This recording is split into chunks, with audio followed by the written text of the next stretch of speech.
Hey guys, Josh here with a post-event vlog. This time, this is going to be about the Overwatch Tespa Collegiate Series live finals that took place at Winter Game Fest 2017 on the campus of UC San Diego.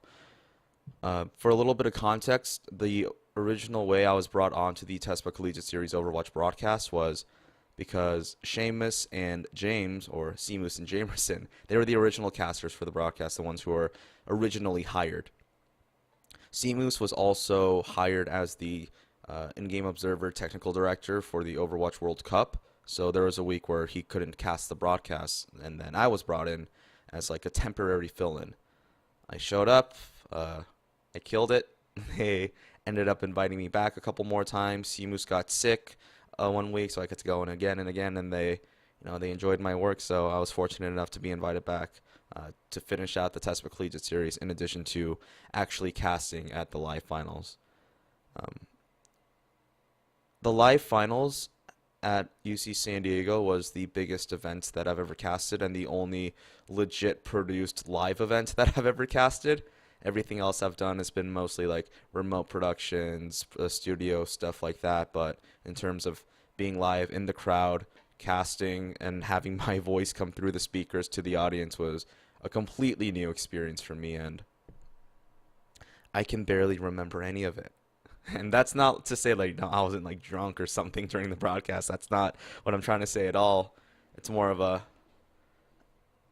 I got so lost within the excitement, the energy, the the gravity of the situation that I just can barely remember what happened. I remember being nervous before the broadcast, being incredibly excited.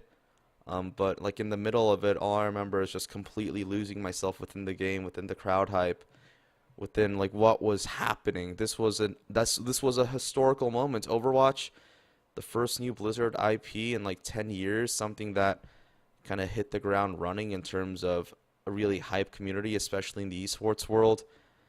And now I'm on stage casting one of the biggest collegiate esports tournament productions of all time. There's the ULOL Campus Series that does a thing every year. Heroes of the Dorm, obviously, another Blizzard product. They have a huge shindig as well, but yeah, Overwatch is definitely up there. The CCS finals, that is, and the fact that I was given the opportunity to cast that, to be the voice of that, especially during the grand finals, I felt almost undeserving, but at the same time incredibly thankful because these players are a different cut of people, I think, because a lot of them are going to incredibly rigorous universities. I mean, the winner of the tournament was UC Berkeley, and we know how hard it is to get into Berkeley and to succeed there, and the fact that they're all competing at an incredibly high level in esports at the same time, trying to balance their academic lives. It's something that I felt incredibly honored and special to be able to give voice to, and that's something that also like scared me shitless. Like that was gonna be my voice, even though the players are the ones actually playing the game on the screen. The production's the one making everything look good. At the end of the day, it's like the casters that you hear that stick in your head, and that kind of pressure was something that made me like incredibly nervous, but at the same time, I considered a huge honor. And I wish I could remember more of it, but honestly, this sounds really, really, really cheesy, but I mean this wholeheartedly. Before we do something that we want to get amped up for, sometimes some of us listen to music, and that's something that helps me get prepared for a broadcast. And I guess the typical, like, I guess workout or like hype up song is Lose Yourself by Eminem. And it wasn't until that day that I really understood the song. I mean, my goal ever since I started making like the Road to Shoutcaster series and like taking the dive into esports, putting behind my career in education, I wanted to become a shoutcaster. And I knew that the industry was really cutthroat. There was no defined path to becoming esports talent. Everybody kind of found their own way there. And given that the jobs are so few and far in between, and everybody wants to get into a lot of these titles, especially Overwatch, which is like, the newest, like, she's the new hot girl in the class, you know what I mean, that all the guys are trying to get with. And the fact that I had the opportunity to, this was my one shot. I knew that I always worked with the mentality of focus on your craft first, polish your work, and make your work so good that people would be stupid to ignore you. That was always my mentality going forward. And knowing that so many careers are made or broken based on one moment, like Lose Yourself just suddenly resonated in my head for me. I know I'm somebody who's probably incredibly far down on the list in terms of hiring for, the Overwatch League talent.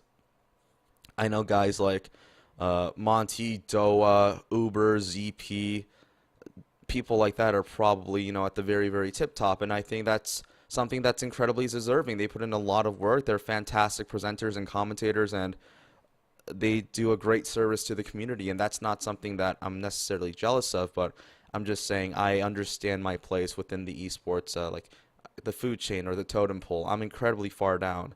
I'm not somebody who has any brand power.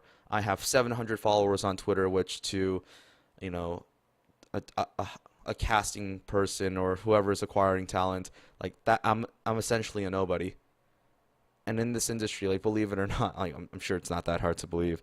Social media following is something that's hilariously important, and a lot of people that's the only number that they'll look at before they hire somebody. So, and and on top of the fact that I know that I'm not as good as some of these casters, I'm not as polished.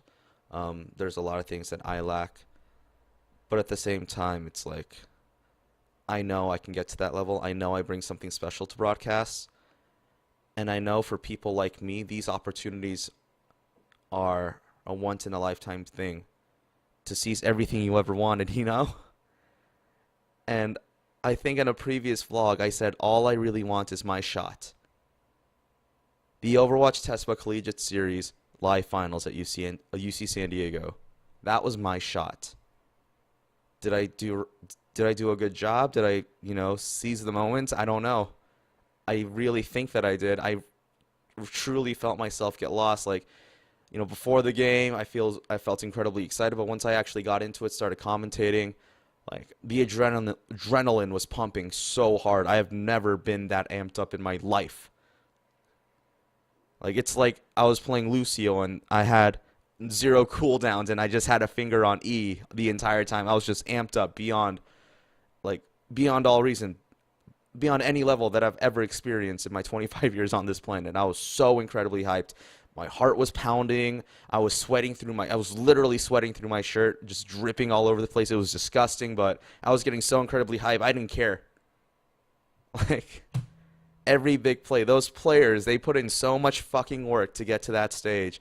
Balancing school, probably shit from their parents saying you shouldn't be spending this much time playing video games, even though they could possibly, pay off a decent amount, if not all of their tuition by winning.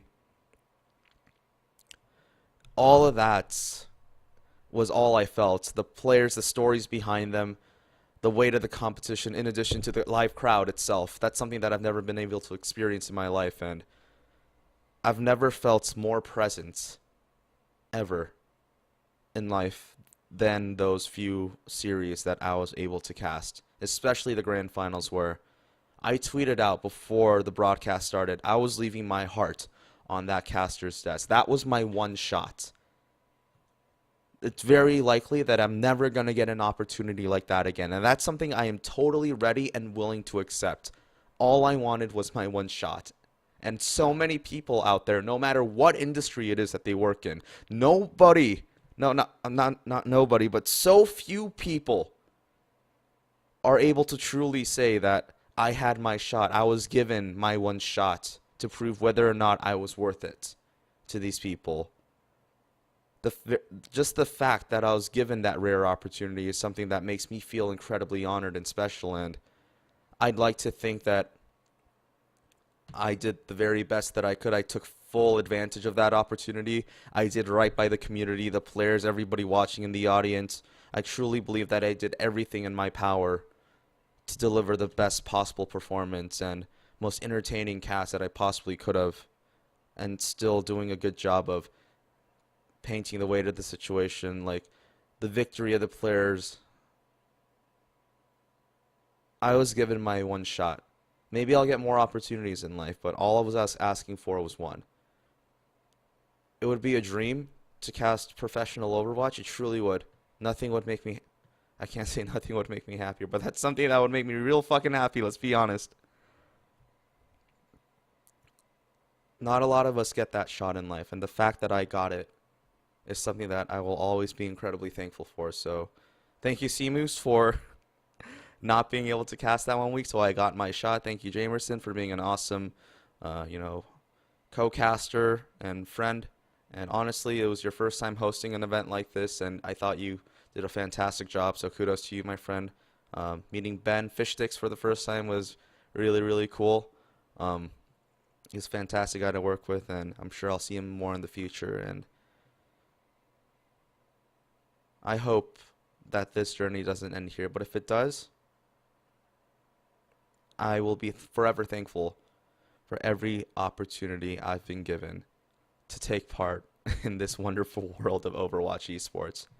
That's something that I can truly say from the bottom of my heart. Am I going to be bummed out if I never get another Overwatch gig again? Of course.